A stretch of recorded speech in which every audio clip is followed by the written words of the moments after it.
Election Day. Dr. Jeff Engel, director for the Center for Presidential History at SMU. So, near sweep, but not quite for Donald Trump. Not quite. We still don't quite know what's going to happen in Missouri, but the way the Missouri breakdown goes, he actually is going to get a lot of delegates from Missouri no matter who has actually declared the winner. So Trump is moving closer and closer and closer.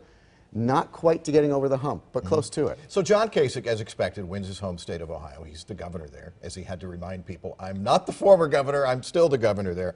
How does he translate this into a victory at the convention? That's a stretch. Well, it is a stretch, and it's important to recognize that neither Cruz nor Kasich, and of course Marco Rubio has dropped out now, neither Cruz nor Kasich really think that they're going to get the votes and the nominees before the convention. Right. What they're hoping to do at this point is to deny Trump enough votes. And we have to take a step back here. I mean, we're at the halfway point of the primary. Let's take a step back and remember that the Democratic and Republican parties are the way in which we design and express our democracy, but they are not themselves democratic institutions. They're basically clubs.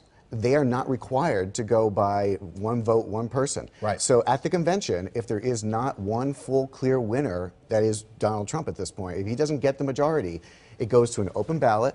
People will be able to vote, and once they can vote for whoever they want. And most of the party faithful, they're going to be the party regulars who show up for a convention, not the people who've, in some cases, have never even been registered to vote for, who are going out to vote for Donald Trump. They're not going to vote for Donald Trump, the regulars. And this is the great irony, is that Trump, of course, is not only running as an outsider to politics, he's also running essentially as an outsider to his own party.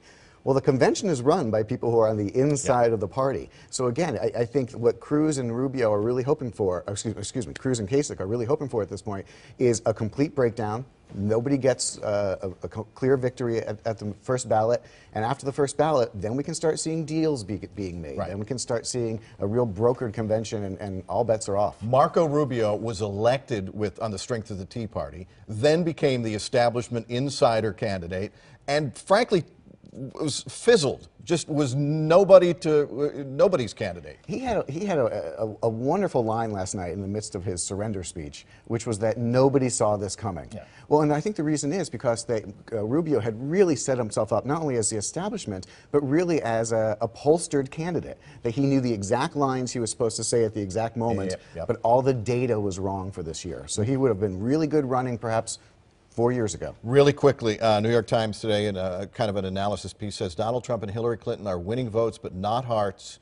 Most Americans still don't like him or her, and yet they may be on the ballot in November. Well, these two have been in the public eye for decades, and what's interesting is that both of them have a great majority of Americans have disfavorable opinions of them.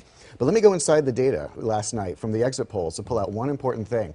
6 in 10 Republicans who voted last night said they believe Donald Trump to be dishonest, that he does not tell the truth, which therefore includes a wide variety of people who actually voted for him, still think he's dishonest. I think that's going to erode him over time. Hillary has a lot of negatives. Donald Trump has even more negatives within the general populace. So here we go again with one of those elections where people be walking into the polls holding their nose and voting for somebody. It's going to be all mudslinging from here on in. Yep. Thanks, as always. Good to see you.